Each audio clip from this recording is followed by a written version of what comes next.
There are moments in life when the world appears polished, flawless, almost too perfect to question. That was the life my husband designed, one built not on love or loyalty, but on appearances so meticulously arranged that they seemed impossible to ruin. To the outside world, we were the golden couple. He was the rising real estate magnate, handsome, confident, the favorite among investors.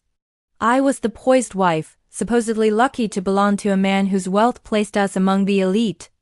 Our daily life rotated around luxury, dinner reservations in top-floor restaurants, silk gowns fitted perfectly for events, champagne poured into crystal glasses, and a silent understanding that success was our brand. But perfection has a price, and mine was silence. I had always believed marriage was a partnership, a union where trust guided decisions. Yet, in his world, I wasn't a partner. I was a prop, a beautifully positioned element that completed the image he wanted to sell, a man who had it all. His confidence was praised as charisma, his arrogance mistaken for ambition, and his cruelty masked behind expensive smiles. It was at his business events that I felt the walls of my role most harshly.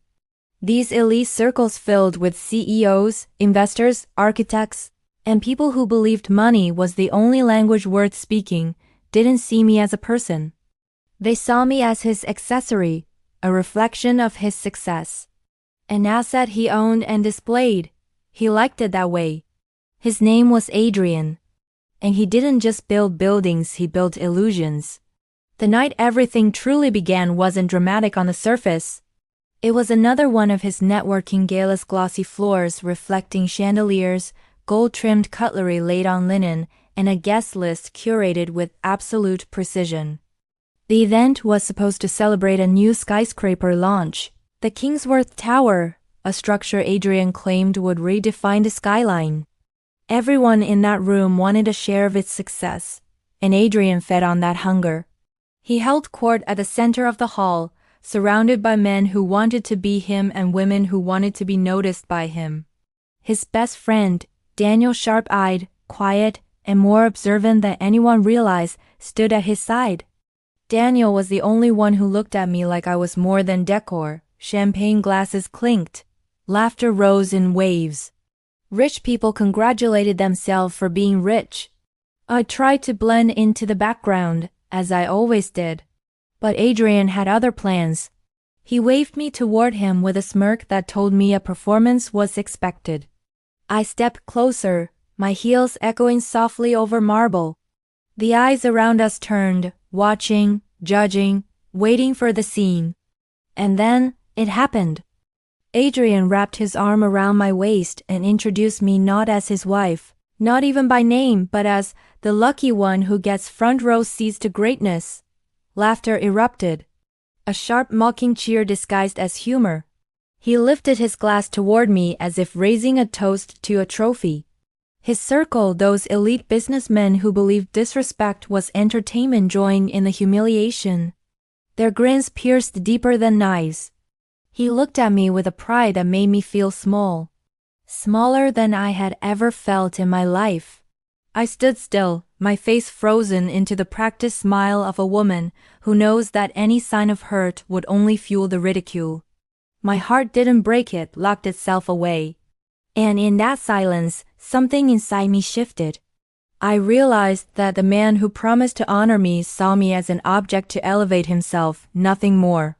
Daniel didn't laugh. His eyes hardened, a flash of anger flickering beneath a calm mask. A tiny reaction, barely noticeable, but I saw it. And it planted a seed of change. When the crowd's attention drifted away, Adrian leaned down, whispering words laced with mockery. I didn't look at him. I looked at Daniel. He looked back, and in his eyes, I found something I had long forgotten existed, recognition. For a moment the noise of that glittering room faded. I saw a silent truth. Daniel had witnessed the moment Adrian stripped me of dignity, and he wasn't amused. But I couldn't speak. Not there. Not then. The humiliation continued subtly throughout the evening, jokes at my expense, exaggerated tales of my comfortable life, reminders that everything I had was because of him. I endured each one like a statue, unmoving, unresponsive. Because falling apart in front of the wolves only invites the first bite. As the night ended, and the last investors disappeared into chauffeured cars, Adrian strutted away triumphantly. Another successful performance for his ego, another night where he believed he had secured his dominance. But Daniel lingered. We stood across the emptying room, two people who had seen too much in one evening. He didn't speak. He didn't approach. But his expression held a promise. He knew the truth behind the facade. And he would not forget what he witnessed. Later, the city outside glittered through the windows of our penthouse, lights reflected on glass walls, as artificial as our marriage. Adrian poured himself another drink, celebrating alone in his superiority. My silence no longer pleased him. His annoyance spilled into dismissive gestures and careless disregard. I walked to our bedroom without a word, but my mind was loud, spiraling through memories, noticing patterns I was once too naive to recognize. Adrian had always wanted control, to own every narrative, every perception, and everyone around him. But power, when abused, becomes brittle. That night, sleep refused to come. I lay awake, staring at the ceiling, the echoes of laughter still burning through my pride. I realized I had spent years molding myself into the perfect wife for a man who would never see me as equal. The truth surfaced painfully. Adrian didn't choose me because he loved me. He chose me because I made him look successful. And tonight, he reminded everyone of it. As the city's lights flickered like distant stars, I understood the world differently. Admiration was not his goal, worship was. And the easiest god to dethrone is the one who believes no one would dare try. In that moment, a quiet transformation took root. I wasn't angry. I was awake. I turned and glanced at the balcony door where the skyline shimmered. Daniel's gaze from earlier returned to my memory. There was something dangerous about a man like Adrian having a friend who saw the truth, and something powerful about the truth being held by someone other than him. The next morning would come like any other, coffee served by staff, meetings lined up, public smiles executed with precision. But beneath the surface, something had changed. A crack formed in Adrian's perfect image, and cracks are where the truth leaks through. This wasn't the night I decided to destroy his pride. This was the night I discovered he had already destroyed himself. Morning arrived, dressed in calm sunlight, as if the previous night's humiliation had dissolved with the dark. But humiliation doesn't disappear. It stains, it settles inside the bones, and it waits. Adrian moved through the penthouse with the arrogant relaxation of a man who believed the world admired him. He didn't look at me long enough to notice the shift in my silence. He hummed lightly while adjusting his cufflinks, gold, engraved with his initial symbols of success he wore like weapons. He reviewed emails on his phone, laughed once or twice at flattering messages from business associates, and grabbed his keys for an early office departure. His parting glance wasn't love, it was possession checking his boundary. He told me through his behavior that he expected me to forget everything by afternoon. That humiliation was part of the role. That I would always exist in the shadow of his spotlight. And that the world would keep applauding him as long as I said nothing. But silence can evolve. After he left, the penthouse felt too large, too empty, too polished to feel lived in. Cold marble floors reflected an image I no longer recognized, me, without a voice. A message arrived on my phone. A simple, unexpected notification. From Daniel, subject. Last night I froze. I opened the email carefully, its words quiet but heavy. He wrote about what he saw. Not with pity, but with precision. He acknowledged Adrian's behavior was not a single misjudgment, it was a pattern. He wrote that he respected how calmly I endured it, but he also hinted that endurance wasn't the life I deserved. His final sentence stood out like a decision waiting to be made. I saw more than he thinks. And I think you deserve someone to see you. Daniel wasn't flirting. He wasn't intruding. He was revealing something important. He knew Adrian's secrets. He had always known. I stared at the message for several minutes before locking my phone. Not because I feared Adrian would see it, but because the truth inside it was too sharp to hold yet. I left the penthouse for a walk, the kind where the mind wanders faster than the feet. The city was alive with ambition. Skyscrapers towered above, each one claiming dominance in a skyline where competition never rested. Adrian thrived here because ego was currency, but ego also attracted enemies. As I walked, memories surfaced, moments I once dismissed as harmless quirks. Business calls answered in secrecy. Late-night strategy meetings, messages he'd hide with the tilt of a phone screen. Trips he insisted I didn't need to attend. All small threads leading to a bigger truth. Adrian wasn't just unloving, he was unfaithful in loyalty to everything except himself. No wonder Daniel looked angry last night. He was the only one who saw the full picture. Later that afternoon, an invitation arrived through the house staff, a small, private gathering at an exclusive rooftop club, an after-celebration for the launch event. Adrian expected me to attend. He believed a single glance from him could place me instantly back in the role he crafted. But roles can be rewritten. When I arrived, the rooftop buzzed with quiet luxury. Designer suits, watches worth more than cars, women whose smiles were sculpted to charm investors, not express joy. The skyline painted a breathtaking backdrop, beauty built on power. Adrian spotted me immediately. His expression softened into a smug half-grin. He approached as though the night before had bonded us rather than broken something inside me. His arm slid around my waist, claiming territory. He wanted the room to see what belonged to him. But the room also held someone he didn't own, Daniel. He leaned casually against the bar, hands in his pockets, eyes scanning the scene with detached intelligence. He didn't look at me first. He waited until Adrian turned away after greeting another businessman. Then our eyes met. And in that silent exchange, he communicated something far more dangerous than sympathy: alignment. Daniel knew Adrian's flaws not from observation alone, but from proximity. Best friends know everything, especially the rock beneath the shine. And Daniel was staring at that rock clearly for the first time. Throughout the evening, I noticed the dynamic between them shifting. Adrian's jokes, once eagerly received by Daniel, were now met with stillness. His bragging wasn't echoed. His self-indulgence wasn't validated. Daniel's expressions were brief but meaningful, eye narrowing, jaw tightening, hands clenching ever so slightly. That was when I realized something. Adrian's greatest strength, his charm, only worked when others let it. Daniel had stopped letting it. Moments later, a woman approached Adrian, tall, stylish, dripping with money and confidence. She greeted him with familiarity bordering on intimacy. He laughed with a softness he never offered me.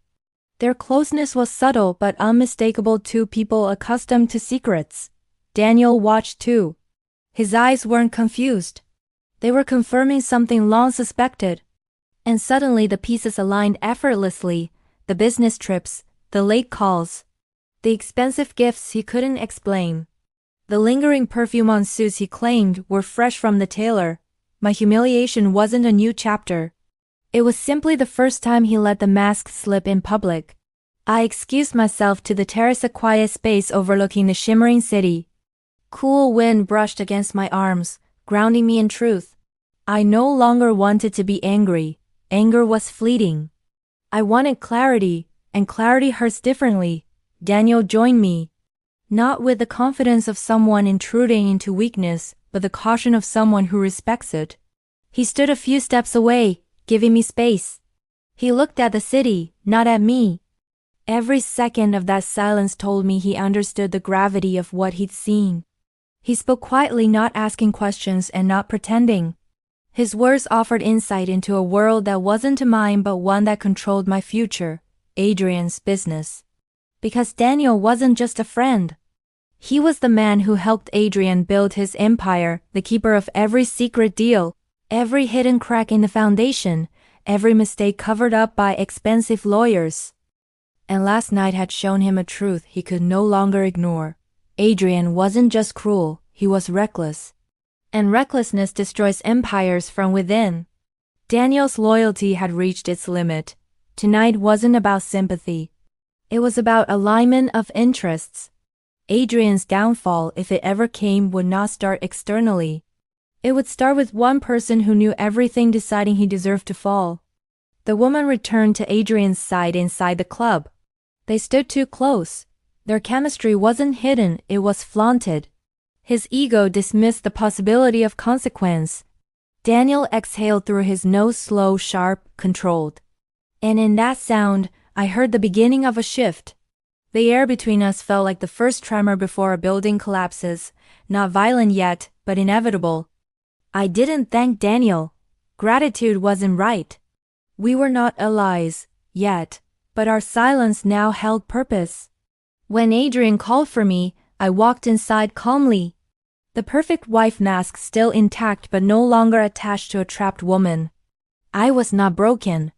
I was observing, strategizing, awakening. As Adrian boasted to another businessman, Daniel remained behind me, analyzing every word Adrian said, not as a friend, but as a witness preparing judgment. The lights of the club flickered over the skyline, illuminating the future I hadn't expected. One where Adrian was no longer the untouchable king of his world. Because kings fall fastest when their closest knight switches sides. And Daniel had taken his first step away from the throne. That night, when the penthouse door closed behind us and Adrian rested in ego-filled satisfaction, the truth settled into my bones like steady fire. I didn't need to fight him. His best friend already had a reason to. The quiet war had begun. And Adrian didn't even know he was the enemy. Trust is not broken in a single moment. It erodes quietly, grain by grain, until one day the foundation collapses under the weight of truths too heavy to hide. Adrian believed his empire was unshakable, built on wealth, admiration, and the illusion of perfection. But perfection that fears inspection is nothing more than a fragile facade. And Daniel had begun inspecting. Days passed with an eerie normalcy. Adrian spent his time at the office, immersed in meetings, phone calls, and investor dinners. He played the role of the unstoppable visionary, the man whose influence stretched across every square inch of the city's growth. But while he crafted his narrative above ground, Daniel dug into what lay beneath, the structural weakness in Adrian's kingdom. The first crack appeared in a project called Riverview Residences, a luxury apartment complex marketed as eco-friendly, state-of-the-art, sustainable living. Investors adored it. Adrian presented it as the future of urban housing. But paperwork told a different story. Behind flawless promotional brochures existed cost-cutting decisions, unapproved material substitutions, and contractors paid to stay silent. Riverview wasn't sustainable by design, it was dangerous by negligence. Daniel knew this because he was the strategist behind the finances, the right hand who made Adrian's grand ideas financially possible. He processed every transaction. And he could see exactly where numbers didn't align, where funds disappeared into unnamed consultancy accounts, where the ethics Adrian preached became the sacrifices he expected others to ignore. But Daniel was no longer willing to ignore.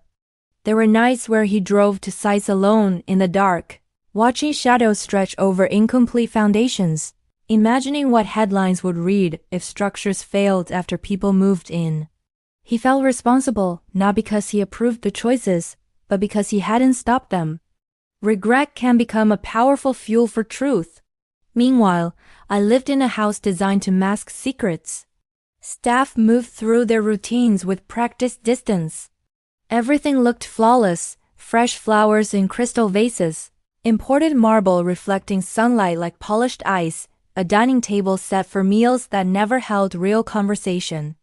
But perfection becomes unsettling when you're awake inside it. I no longer floated through the day unaware. I observed more, noticed details, tracked patterns. My mind recorded everything Adrian tried to pretend didn't exist. He would return home late, not exhausted, but electrified by power. Some nights, I could smell foreign perfume clinging to his suit. A scent too specific to be casual. He didn't hide messages on his phone anymore, he simply assumed I wouldn't care. Adrian didn't realize his arrogance was giving me all the proof I needed. One evening, as he celebrated another investment deal, he spoke proudly about Phase 2 construction for Riverview. He described it like a monument to his genius. But Daniel sat at his side silent, brows slightly tense, the posture of a man who has already chosen which truth he stands with. He wasn't there to admire Adrian. He was there to protect people from him. Daniel stopped laughing at Adrian's jokes, stopped clapping at his victories, stopped covering up his risks. Loyalty had officially expired. But betrayal wasn't Daniel's goal. Accountability was. At his office, Daniel began sifting deeper, moving past finances into documents stamped confidential. Every page he studied revealed decisions Adrian made with one objective in mind: profit over people. He pushed deadlines beyond safe limits. He bribed inspectors for approvals. He forced structural shortcuts disguised as innovative cost solutions. Adrian believed business success meant winning at any cost, and Daniel discovered what that cost truly meant. He located emails sent late at night between Adrian and a woman from the rooftop, a woman named Serena. She wasn't just a social companion. She was an investor, and more importantly, a shield. She helped funnel hush money and reroute accountability. Adrian trusted her with everything he didn't want in writing. Daniel recognized the strategy. He had seen Adrian manipulate people before, including him. But now Daniel saw the cycle clearly. Adrian would use someone's loyalty until it became a threat, then discard them before they realized their worth. Daniel wasn't waiting to become the next casualty. He printed a few key documents, the kind that could turn speculation into undeniable truth. He hid them in a place only someone deeply betrayed would know to check, where Adrian kept his trophies. Because sometimes the greatest downfall comes from the pedestal someone places themselves on. While Daniel assembled facts, I assembled strength. I stopped trying to be invisible. I moved with confidence Adrian couldn't explain. I walked into events without clinging to him. The same people who once ignored me began to notice, not admiration, but curiosity. Curiosity is how rumors start. I no longer cared about preserving Adrian's image. He took pride in owning me. So I took power in owning my voice, even if that voice was still spoken in silence. Daniel noticed too. His glances became acknowledgments of progress, two silent warriors preparing separate strategies that pointed toward the same target. But Adrian remained oblivious. When power is habitual, blindness follows. Then came the breaking point, a private investor dinner. Adrian toasted himself for Riverview's success. He promised expansion, profits, accolades. The room applauded as if the future was guaranteed. Daniel stood at the edge of the crowd, unseen by Adrian in that moment. But I saw him, his jaw clenched. His hands tightened around the glass. He was fighting the urge to reveal everything right there, but timing was everything. He waited until the investors left and the room emptied. Adrian basked in admiration. He believed he owned the night. But Daniel stepped closer, not to challenge, not to speak, but to stare directly into the illusion. And in that stare, Adrian felt the first tremor of something he didn't recognize, losing control. For the first time, Adrian looked unsure. He walked toward the exit without thanking Daniel. A rare misstep, fueled by fear. The car ride home was silent, but not the peaceful kind. It was the silence before thunder. In the penthouse, I watched Adrian pour himself whiskey with unsteady hands. He pretended nothing was wrong, but his eyes betrayed him. He could sense a shift, but he didn't know its source. That uncertainty terrified him more than truth ever could. Across the city, Daniel sat in his office late into the night, surrounded by papers that represented the core of Adrian's empire. He reviewed each one slowly, methodically. Adrian thought his world was built of steel and glass. But Daniel had discovered it was built on lies and borrowed time. And lies eventually demand repayment. The truth wasn't ready yet. But it was coming. Not like a sudden explosion. Not like a dramatic betrayal. Like a structural collapse, the kind that begins beneath the surface where no one can see until it's far too late. Destruction rarely begins with chaos. It starts quietly, a whisper of instability beneath a structure built on arrogance. Adrian's empire looked untouchable from the outside. But inside, pressure was building, slow and deliberate, fueled by the one person who once protected him the most. Daniel. Rumors travel fast in elite circles, especially when curiosity replaces admiration. People had seen a shift, subtle but noticeable.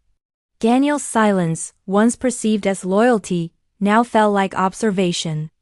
Investors who once saw Adrian and Daniel as a united front began to wonder if the partnership was fracturing. Adrian brushed it off. He always brushed off anything that didn't fit his narrative.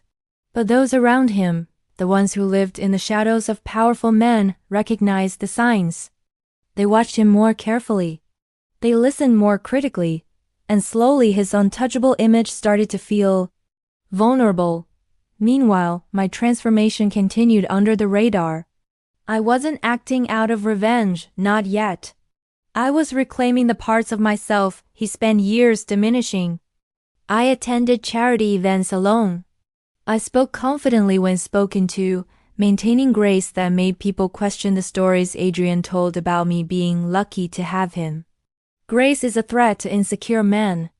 Investors began asking me questions about the business, about future plans, about our vision. Every question they asked me was a crack forming in Adrian's control. It infuriated him. He needed to be the center of every room, the source of every decision, the hero in every narrative. But I had stopped orbiting him. One night, at a formal dinner, a well-known financial consultant praised my knowledge of architectural contracts, something Adrian didn't expect me to understand. His smile faltered. His grip on my arm tightened just a fraction too long. He realized I wasn't his silent accessory anymore. I was becoming a variable he couldn't calculate. And that frightened him more than any competitor. While Adrian fought to keep me small, Daniel worked to expose how big the lies had grown. He met with legal analysts discreetly, feeding them documentation about Riverview residences. They examined every contract, every material purchase order, every inspector's sign-off. One by one, they uncovered fraud that could bury Adrian and everyone attached to him. But Daniel wasn't sabotaging the company. He was safeguarding the people living inside Adrian's future buildings. He knew what failure looked like. He had once seen a construction collapse early in his career. Families destroyed, futures stolen, all because profit was prioritized over safety. Daniel promised himself he would never be part of such destruction again. Adrian, however, was building toward it. Daniel began researching Serena, the woman Adrian trusted more than he ever trusted me. She wasn't just an investor. She was the co-architect of his ethical downfall. Their relationship wasn't personal romance. It was shared greed dressed in luxury. Serena acted as a financial insulator. She used offshore accounts, layering money trails so deeply that only someone who knew where to look would notice. But Daniel knew exactly where to look. He gathered every piece of evidence, not out of hatred for Adrian, but out of responsibility for what he helped build. And as he pieced it together, he understood something vital. To truly protect the innocent, Adrian couldn't be saved. He needed to be stopped. While Daniel prepared in silence, Adrian began to sense a shift he couldn't explain. He studied Daniel during meetings, the hesitation in his responses, the lack of automatic agreement. Adrian needed validation like lungs needed air, and Daniel had stopped giving it to him. Paranoia crept into Adrian's confidence. He started calling it intuition. He demanded more control over financial decisions, insisted on reviewing contracts personally, accused junior partners of incompetence when numbers confused him. He resented being questioned, especially when Daniel was the one doing the questioning. The once perfect partnership was cracking from within, and investors noticed.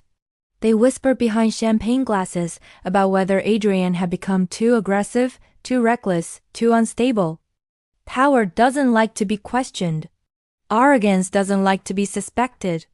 Meanwhile, my alliance with Daniel remained unspoken but real. We shared glances that communicated strategy without a single word. He began subtly positioning me beside influential people, advisors, auditors, philanthropists, individuals who mattered when reputations fell. I was no longer being controlled by the narrative. I was becoming part of the story structure. And Adrian felt that shift like a tremor. One evening, he returned home later than usual, not energized, but unsettled. His tie was loosened, his expression tense. He poured himself a drink with hands that slightly trembled. For the first time, he didn't see himself as the unstoppable king. He saw the shadows moving. He questioned the staff about my day. He scanned the penthouse as if looking for proof of betrayal he hadn't committed, or perhaps the betrayal he feared was coming for him. Narcissists always suspect others of the sins they are already guilty of. He watched me across the room, waiting for me to react. But I offered nothing. Nothing to reassure him, nothing to fuel him. Silence is a weapon when you know someone fears it. He didn't know who or what was slipping from his grip, so he tried to tighten everything at once. The next week, Adrian abruptly canceled expansion contracts. He demanded immediate audits. He replaced trusted engineers with loyal yes-men. In doing so, he exposed the truth Daniel needed investors to see. Adrian was hiding something. Because only guilty men scramble without warning. Daniel observed it all with calm calculation. His patience was surgical. He didn't want a messy confrontation. He wanted a collapse by undeniable evidence. He was constructing a downfall, not built of anger, but built of facts. The first external signs of trouble appeared when a media outlet quietly requested comment about construction complaints linked to Riverview residences. Someone had leaked early findings. Not a story, just a question. But questions are the beginning of truth becoming public. Adrian panicked. The mask slipped. He launched into damage control, accusing contractors, blaming delays, manufacturing excuses. But desperation was a language powerful men should never speak in public. Daniel provided no backup. He watched Adrian drown in his own lies. Investors grew tense. Lawsuits lingered like morning fog. Meetings turned confrontational.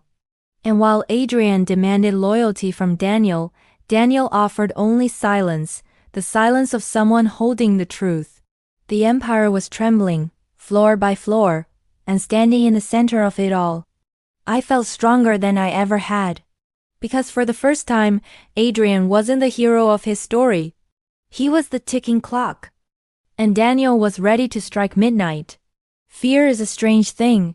It doesn't arrive loudly.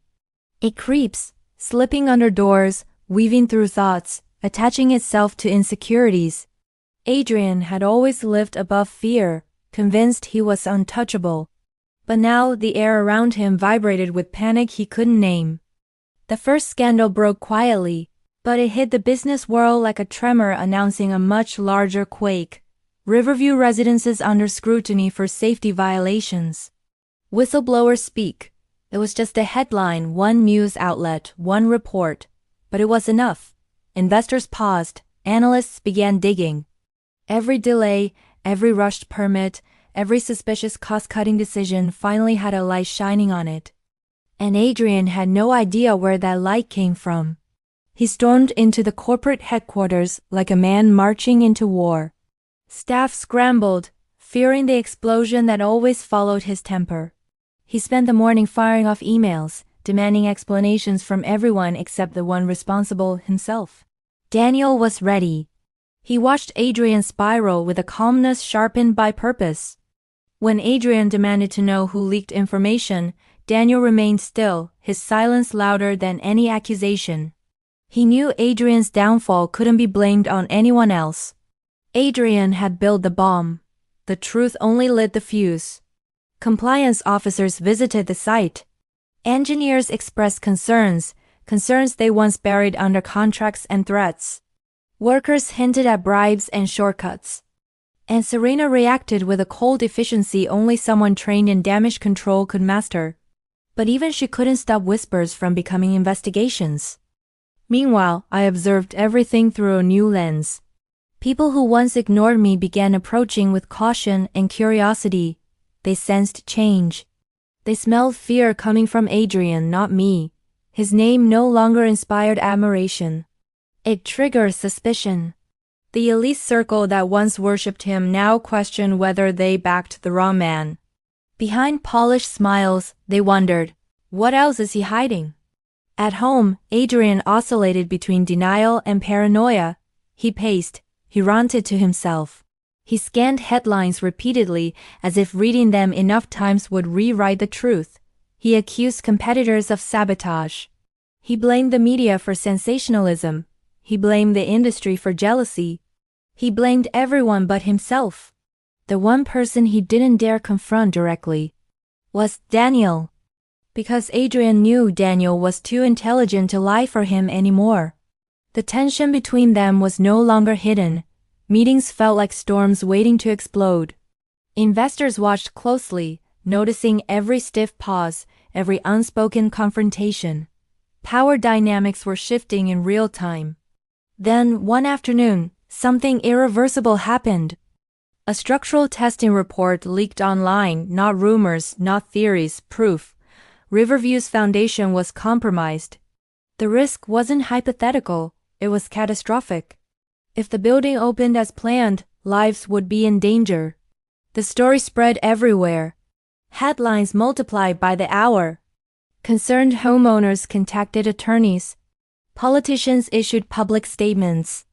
The city called for a full audit of all Adrian's development projects. The empire built on confidence was now smothered by doubt. Daniel received calls from shareholders demanding answers. He didn't hide. He didn't protect Adrian. He spoke the truth calmly. Adrian ignores safety. Adrian rushed deadlines. Adrian falsified approvals. Adrian risked lives for profit. His words didn't just expose corruption, they transferred trust to Daniel.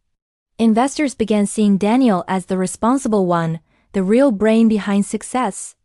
Meetings no longer revolved around Adrian's bravado. They centered around Daniel's judgment. That shift was the beginning of a takeover. Adrian could feel control slipping from his hands like sand he couldn't grip tightly enough.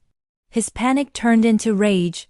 Rage directed at the one person he always believed he owned completely. Me. He confronted me at home, demanding to know why I looked so calm while his world shook. His voice was sharp, thick with ego fearing exposure. But I remained still. No trembling, no tears, no attempt to soothe his pride. My silence told him he wasn't king anymore. And that terrified him. He tried to impose rules. Where I went, who I could speak to, what events I attended. The more he tried to tighten his grip, the more he felt it slipping. Control never returns to a man who's already lost it. Meanwhile, Daniel worked behind closed doors. He knew Adrian would try to destroy evidence, so he replicated it. He knew Adrian would try to silence witnesses, so he protected them. He knew Adrian would attack anyone who challenged him, so he positioned himself out of reach. Daniel was building a case, legally, ethically, structurally. Not to weaken Adrian, but to end him. Serena sensed Daniel's shift. She confronted him privately, suspicious, calculating. But Daniel's restraint frightened her. Confidence that doesn't need to show itself always causes more fear. She realized he knew everything. And she realized he no longer cared about loyalty. The business world smelled blood. Banks stalled funding. Partners backed away. News channels followed every development. The glamour that once cloaked Adrian now exposed his flaws publicly. And amid the chaos, something else happened. People started coming to me, not him, for clarity. Subtle questions at events. Careful conversations over coffee. Voices laced with worry about the future of their investments. They were speaking to the wrong person. but maybe the right one. Because those conversations weren't just curiosity, they were opportunities. Every word I spoke, every measured response, every display of composure shaped a new possibility. That I wasn't just Adrian's wife. I could be the future face of what he claimed to own. Adrian watched this shift with horror. Because losing his wealth wasn't the worst fate. Losing relevance was. As he spiraled, Daniel grew stronger. As Adrian shouted, I stayed silent. As he demanded obedience, I earned respect. Power was changing hands, quietly, decisively. And Adrian, once the master of perception, was now the one being watched. The fall had begun, slow enough to hurt, public enough to destroy, and personal enough to haunt him. He mocked me once. He humiliated me once. He believed I would always stay beneath him, but now? He was slipping into the shadows he forced me into. His world was collapsing. His allies were shifting. His best friend was preparing the final strike. And I was finally standing exactly where he never wanted me, above him. Reputation is a currency more fragile than wealth. Once it cracks, even the most polished lies fall apart like cheap gold plating washed under rain. As the scandals deepened, Adrian's empire no longer appeared invincible, it looked rotten. The business world once applauded him for ambition. Now, they scrutinized every achievement, asking whether success was even his to claim. Doubts spread faster than headlines. Investors hesitated to shake his hand. Board members whispered behind closed doors. Lawsuits took shape in quiet legal firms preparing for impact.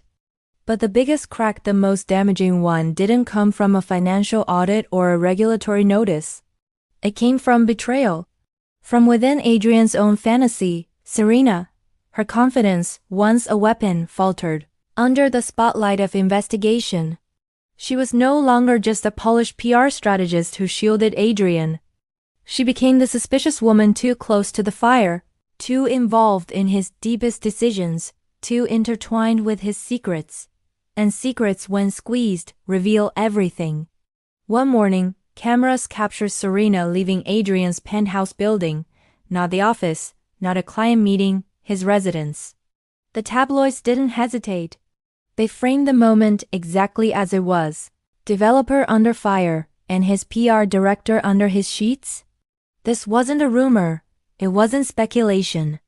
It was photographic evidence. The image spread everywhere, across business news, gossip channels, and elite social circles. And suddenly, the scandal wasn't just corporate, it was personal. The elite who once admired Adrian now enjoyed his downfall as entertainment. The mistress narrative fit too perfectly with the man losing everything due to greed. And for the first time, the world asked, if he disrespects his marriage, what else is he capable of lying about? That question alone became a public turning point.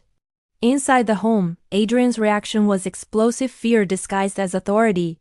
He smashed a glass against the marble floor. He barked orders to his legal team, demanding they destroy the rumors. But the flaw was this: the rumor was truth. He didn't care about trust, he cared about optics. His desperation wasn't about me. It was about how he looked mourning me. Which meant he was already losing the one power he loved most, narrative control. Serena panicked too. She rushed into private meetings, trying to spin stories that painted herself as merely a loyal employee. But the cracks in her composure betrayed her. There was history in every flinch, every unfinished answer, every trembling denial. She wasn't protecting Adrian anymore. She was protecting herself. And that made her dangerous. Because survival mode turns allies into informants. While Adrian yelled and threatened, Daniel observed. He knew the downfall wasn't just about corruption, it was about timing, and Serena was becoming the perfect trigger. He met her quietly under the guise of consultation, but the conversation carried purposeful symmetry. Daniel didn't accuse her. He let her unveil the truth herself, bit by bit, desperation dripping from every confession. She admitted Adrian ignored safety reports. She admitted shortcuts were approved to impress investors. She admitted she helped bury the risks. And then she admitted something even more powerful. Adrian intended to blame her. She was just disposable enough to take the fall, the perfect scapegoat, beautifully packaged as a woman obsessed with him and power. The betrayal she helped Adrian carry out against the world was now being used against her. Daniel didn't comfort her. He simply handed her a lifeline better than loyalty, immunity in exchange for truth. In that moment, Serena switched sides. She became the witness Adrian feared most. Her testimony was the missing piece, the shot that turned suspicion into proof. Regulators gained insight. Journalists gained context. Daniel gained leverage. And I gained closure. Because her confession to Daniel also included one more truth. Adrian's mockery of me in that elite gathering wasn't a slip of arrogance. It was a strategy. He wanted to shame me into silence, to make sure I never questioned the role he carved for me. His humiliation wasn't accidental. It was training. He wanted to condition me to accept less, to feel unworthy of more, to disappear inside his shadow. But the woman he mocked had become the woman orchestrating his exposure. While the world watched his mistress storyline unfold, something else took shape, a shift within the company the public didn't yet see. The board met privately, without Adrian or Serena. They discussed leadership transition, restructuring, replacement. Daniel's name surfaced quietly then confidently. He wasn't grabbing power. Power was gravitating toward him. He represented survival. Adrian represented risk. Meanwhile, those who once deemed me irrelevant began seeing me differently. Not as the quiet wife, but as the composed anchor amid a storm tearing through Adrian's constructed identity. People forget, strength doesn't always speak loudly. Sometimes it simply refuses to collapse. I attended social charity functions still attached to the brand Adrian built. But conversations no longer centered around him.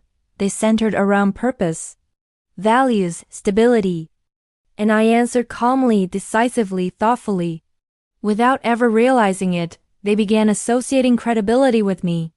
Adrian's downfall turned into my quiet rise. But the most significant shift happened the night Serena's final statement was leaked, publicly accusing Adrian of coercion, emotional manipulation, and negligence in business ethics. The cameras caught Adrian leaving his glass headquarters not as an untouchable mogul, but as a tainted liability hiding behind sunglasses and anger. The empire that once clapped for him now pushed him away. There was one image that told the world everything. Daniel walking out of the building, calm, confident, surrounded by board members. Adrian walking behind, alone. It wasn't staged. It was truth deciding who still held relevance. That night, Adrian returned home with a storm trapped in his chest. He slammed doors, tore papers, threatened lawsuits no one would fear anymore. He blamed everyone except himself. He looked at me like I was still the same woman he humiliated, fragile, insignificant. But his stare meant someone changed. No trembling hands, no breaking voice. No shame, just silence holding the power he once stole. He tried to speak, but words failed. He tried to intimidate, but fear no longer lived here. Losing power in public was painful, but losing power at home, that was unbearable. His empire cracked. His legacy crumbled. His mistress exposed him. His partner surpassed him. And now, even I refused to bow. Adrian finally understood the truth. He wasn't mocked by his best friend. He wasn't exposed by the media. He wasn't betrayed by his mistress. He was destroyed by the very arrogance that made him believe he couldn't be destroyed. And as he stood there raging in silence, powerless against reality, I simply walked away from the room, leaving him alone with the collapse he built. The fall of an empire isn't thunderous in the beginning. It starts with a quiet shift, a change in posture, a glance exchanged, a decision silently made in a room where the fallen once held the loudest voice. Adrian entered that room unaware the air had already changed. It was the emergency board meeting, the one he expected to control like every gathering before it. He still believed authority came from volume, presence, and bravado. He walked in wearing the arrogance he had polished for years, convinced his name still commanded loyalty. But for the first time, not a single person stood up to greet him. He didn't notice it immediately. His denial was too loud. He took his seat at the center of the long glass table, his rightful throne, he thought, and waited for the meeting to begin under his rules. Daniel remained standing behind his chair, calm and unreadable. He scanned the board members, reading their expressions the way Adrian never learned to. Where Adrian saw intimidation, Daniel saw hesitation. Where Adrian saw loyalty, Daniel saw preparation. Where Adrian saw subordinates, Daniel saw decision-makers. Adrian still believed the room belonged to him. But the room was already lost. The board chair initiated the agenda, and the first item wasn't his defense, it was his removal from decision-making pending investigation. A single sentence delivered without apology. Adrian laughed, an instinct of a man who never imagined consequences could include him. The sound echoed awkwardly, rejected by the silence surrounding him. As his denial shifted to disbelief, he started listing everything he had built, as if the past owed him protection from the present. But the board didn't look at his achievements. They looked at their risks. Every project of his had become a ticking bomb, every association with him a liability. Their shares, their portfolios, their reputations, all trembling under his name. And then came the final blow. Serena's testimony was officially presented to the board. The truth he tried to bury now sat in a neat folder in front of them. The woman he treated as an accomplice had turned into the witness who carried the keys to his downfall. The room didn't accuse him. He had already accused himself through his history. When the vote was called, it wasn't dramatic. No shouts, no fights. Just silent hands raised, one after another, each hand severing another piece of his power. By the end, the result was simple. Adrian Weston, removed from his own company. He stared at them as if the world had broken its contract with him. The contract he believed promised him endless success, admiration, and entitlement. He wanted to argue, scream, threaten, but every look told him the same thing: it was over. He didn't wait for the meeting to adjourn. He stood and walked out, but this time when he left the room, nobody followed. There was no respect in his silence, only disappearance. Outside the building, cameras waited like predators sensing injured prey. His fall wasn't a secret anymore, it was entertainment. Reporters shouted questions, not one asking about his vision or achievements. Every microphone aimed at him demanded accountability, scandal, truth. The man who once posed for magazine covers now hid behind a hand raised too late. He shoved past the crowd, desperate to escape the lens that had once crowned him. But humiliation travels faster than footsteps. The world finally saw him as he truly was, not a leader, but a coward discovering his limits. Meanwhile, Daniel did not chase the spotlight. He didn't smile or celebrate. He simply remained in the boardroom, reviewing the next plan: stabilization, rescue, recovery. The company needed someone who could rebuild what arrogance destroyed. And every person in that room understood the obvious. The one taking over would be Daniel. He didn't need to claim the title. The title claimed him. Back at home, I heard the news through notifications, articles, and messages flooding from people who once ignored my existence. Overnight, I transformed in their eyes from a background spouse to the woman closest to the man making history. They didn't praise me out of kindness. They reached out because power had changed houses. In the mirror, I saw a woman who once held on to security through marriage, now holding her own presence. I had survived betrayal, humiliation, and emotional abandonment, and instead of shrinking, I had evolved. I began to reconsider a life that wasn't about merely being someone's wife, but being someone unstoppable. For years I had been told, your role is beside him. Your success is tied to his. Your voice matters only if it supports his echo. But the echo was gone, and my voice remained. That realization did not bring anger. It brought liberation. Adrian came home late, not as the victorious king he once pretended to be, but as a dethroned ruler whose armor had rusted under one storm. He looked around the house as if seeing it for the first time, recognizing he never built a home, only a fortress for his ego. He tried to command the space with his presence, but walls don't obey men who have lost everything. He finally spoke about his removal, not with remorse, but with shock that anyone dared question him. His rage now had no outlet, no audience, no value. He looked at me, expecting comfort, loyalty, fear. But I stood still, present, but no longer his. My silence wasn't passive, it was powerful. It reminded him that every consequence he faced was earned. Meanwhile, outside our world of luxury and collapse, Daniel prepared for his first press appearance as acting leader. He didn't call attention to himself, but attention found him anyway. Journalists admired his calm. Investors trusted his judgment. Employees looked toward him with hope. The board described him as the stability the company needs. Where Adrian created chaos, Daniel restored balance. His presence alone patched fractures. For the first time, the business wasn't terrified of the headlines, it was curious about the future, and that future included me, not romantically, not scandalously, but as someone who held insights into Adrian's weaknesses and the company's optics. People who once dismissed me began to ask for my opinions. People who once belittled me began to seek my clarity. The narrative shifted.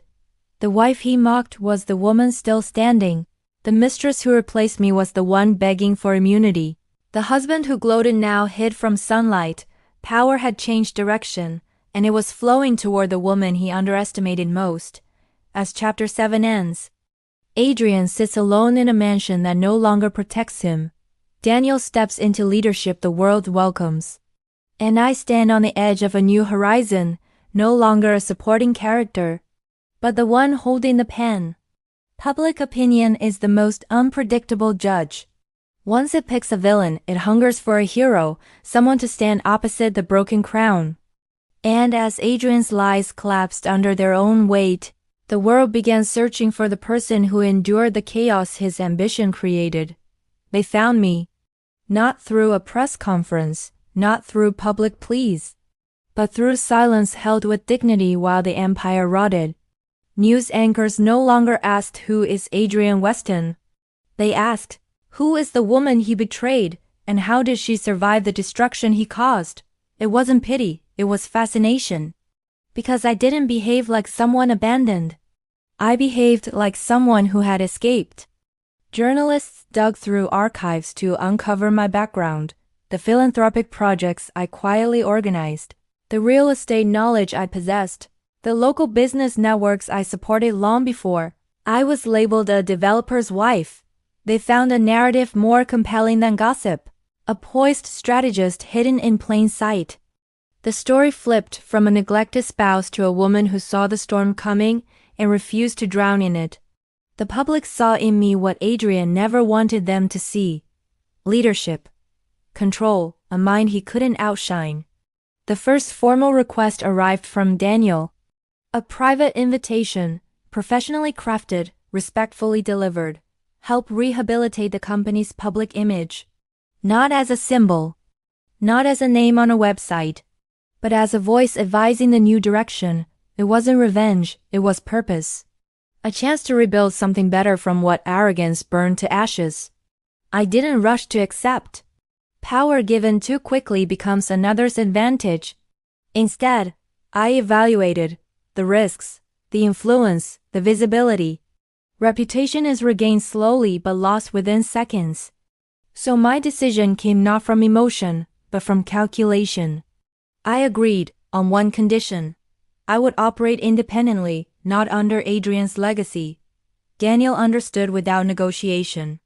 He had seen firsthand what blind loyalty destroys. As I stepped into this new role, Adrian spiraled deeper. His fall was no longer a business problem, it was personal annihilation. The man who once walked like a lion now paced like a trapped animal, surrounded by headlines he couldn't silence. He watched media coverage obsessively, clinging to every word that still mentioned him, even if coded in failure. But the mentions were shrinking faster than his denial could protect him from. The world wasn't angry at him anymore. The world was bored of him. For someone who lived for admiration, irrelevance is the cruelest punishment. Serena, once his secret trophy, became the favorite target of his bitterness. He blamed her for distrust, for betrayal, for opening her mouth when silence would have saved him. But she no longer listened. She spoke only to the investigation team, revealing names, dates, deals, crimes of negligence. She wasn't protecting me. She was saving herself. Yet every word she offered strengthened my quiet crusade, the crusade toward justice, not revenge. Adrian believed he was fighting the world. The truth was simpler. He was fighting his own actions. Meanwhile, Daniel and I worked together like two minds built to fix what the other ones destroyed. We didn't meet in shadows or secrecy. Everything was official, visible, trusted. My expertise wasn't fabricated.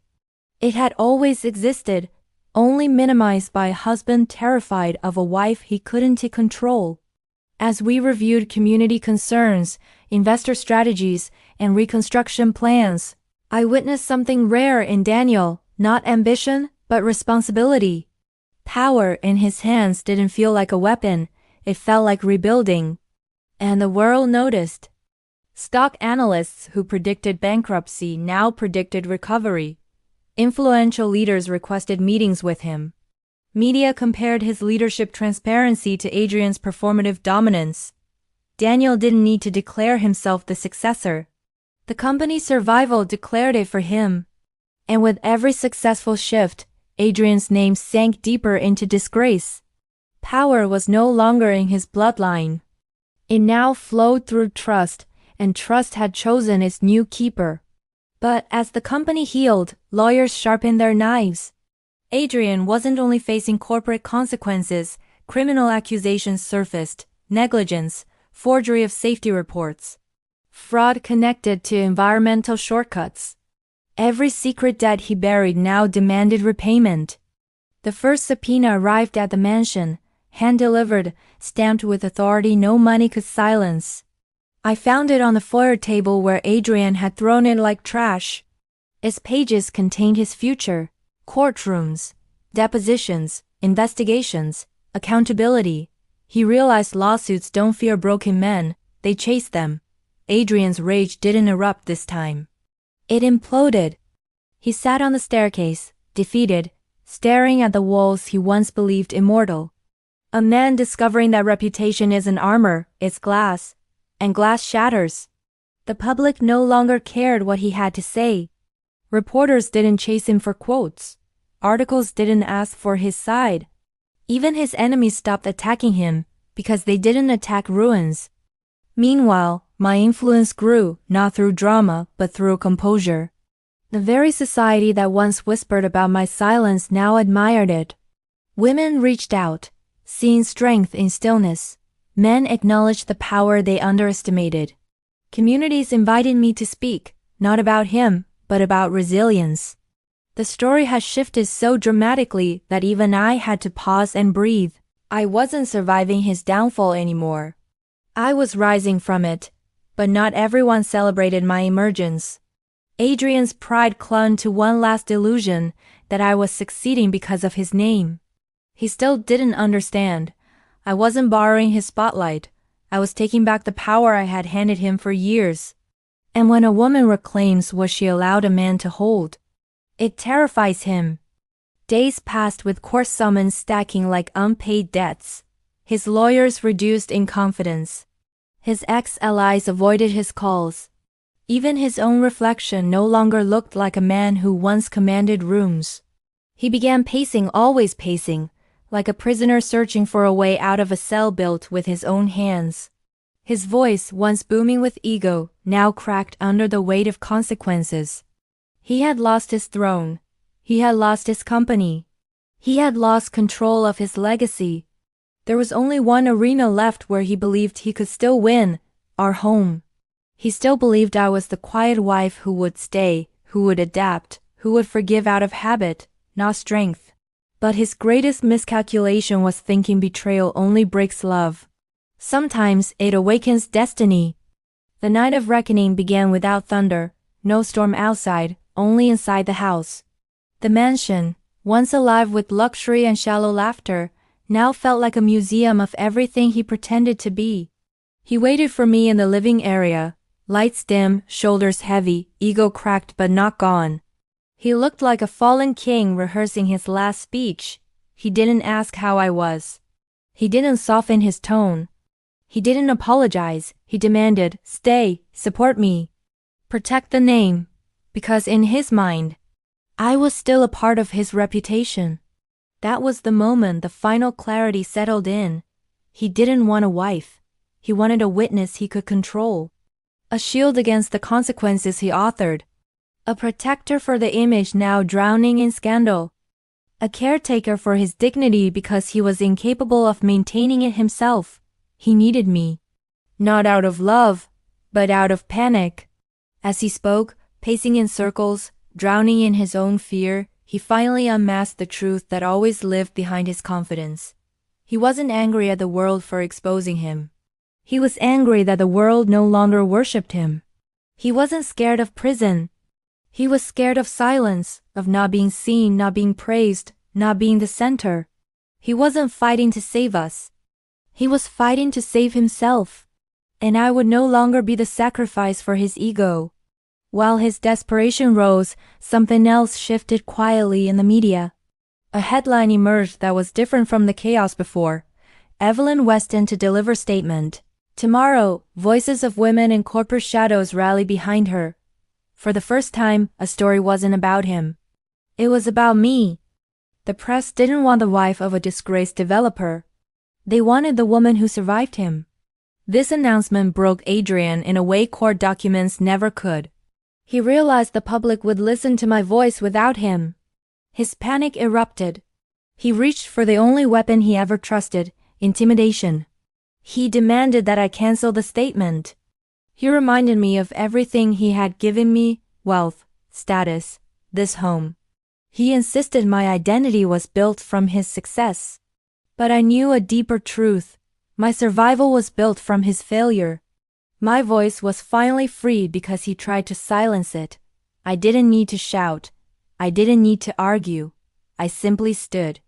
And he couldn't control what he didn't understand. Calm was now my armor. Silence was now my power. The more I stayed composed, the more his rage exposed him. He yelled at a woman who no longer lived in fear. He tried to command a person who no longer recognized him as a leader. He tried to break someone who had already rebuilt herself. In that moment, he finally saw it. The weak one had never been me. The weak one had always been him. The night ended without another word spoken. He stormed to the guest room, not sleeping, just breathing heavily in a darkness he now feared. Because darkness doesn't scare powerful men, loss of power does. I stood by the window, looking at a city that once glorified him, now preparing to hear my story. Not as a victim, not as a trophy wife, but as a leader shaped by fire. Tomorrow would not be about revenge. It will be about reclaiming the narrative, rewriting the truth, and stepping into the future without carrying his name as a burden. Public statements can ruin someone, but they can also free someone. And for the first time, freedom was mine. The world had watched power collapse. Now it waited to witness what rose after the fall. Morning arrived without hesitation, sunlight flooding the city with cynical brightness, as if mocking the artificial glory that once belonged to Adrian. News vans aligned outside the headquarters, lenses pointed toward a podium where transformation would soon speak. But before the city heard my voice, Adrian confronted his final truth. He emerged from the guest room like a ghost still wearing remnants of royalty. His suit was unpressed, his steps unsteady, his confidence now only a memory trying to survive in a body that had forgotten how to carry it. He paused at the top of the stairs, staring down at me as I prepared to leave. For a heartbeat, silence returned us to the place before everything shattered, before humiliation, before the mistress, before corruption swallowed his empire whole.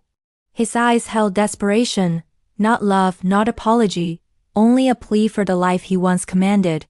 He whispered through clenched breath, "If you speak today, it's the end of me." He finally understood timing. He finally understood consequences. But I had understood both long before he ever felt fear. I walked past him, not with cruelty but with clarity. I did not respond, because the truth never needs permission to be spoken. He wasn't losing because I rose. He was losing because he refused to ever believe I could.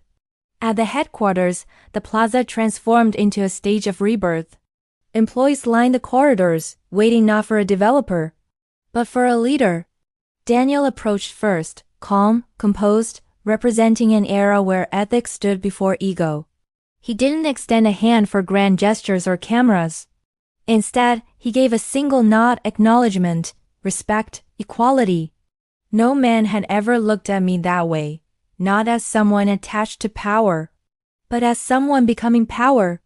He took his place a few steps behind me, where support belongs, not dominance. Then, the microphone crackled to life. The crowd quieted, the city listened, and I began. My speech wasn't dramatic, it wasn't vengeful, it wasn't a plea for sympathy. It was truth, delivered with the steadiness of someone who no longer fears the echo of her own voice.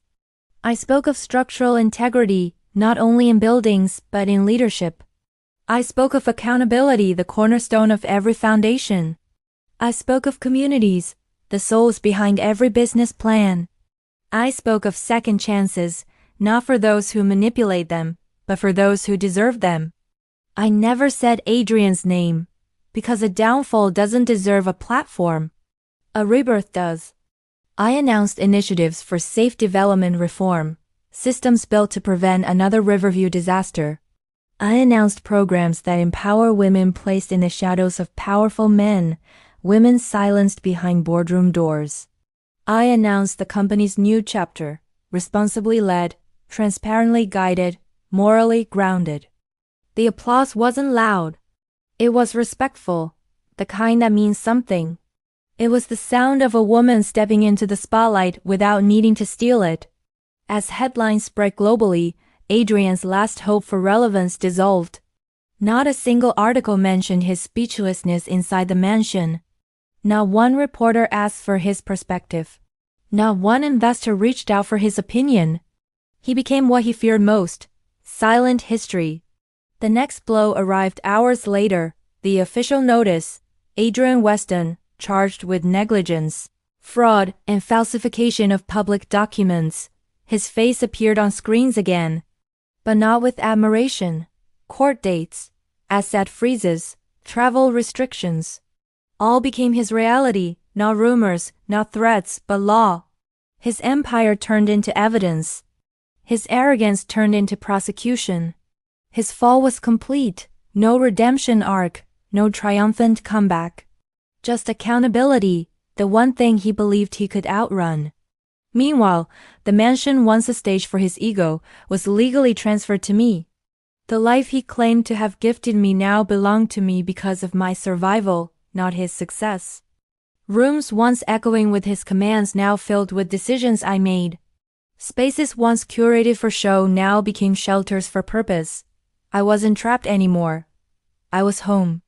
Daniel visited often, not to replace Adrian, not to impose comfort, but to support the growth he once witnessed quietly. Where Adrian demanded to be admired, Daniel offered partnership through mutual respect. He didn't try to save me. He simply recognized I had already saved myself. Our connection grew responsibly, slowly, naturally, not built in the ruins of betrayal, but built atop the strength found in its aftermath. Whether our future intertwined romantically or professionally didn't need labeling yet. What mattered was this: we built forward, never back. And Adrian, his final days in public ended not with a bang, but with irrelevance. He lived in a smaller residence, not humble by necessity, but by force. Interviews declined. Opportunities vanished. Eyes once turned to him now passed right through him, as if he were no one at all. A man who believed he owned the world now struggled to own a moment.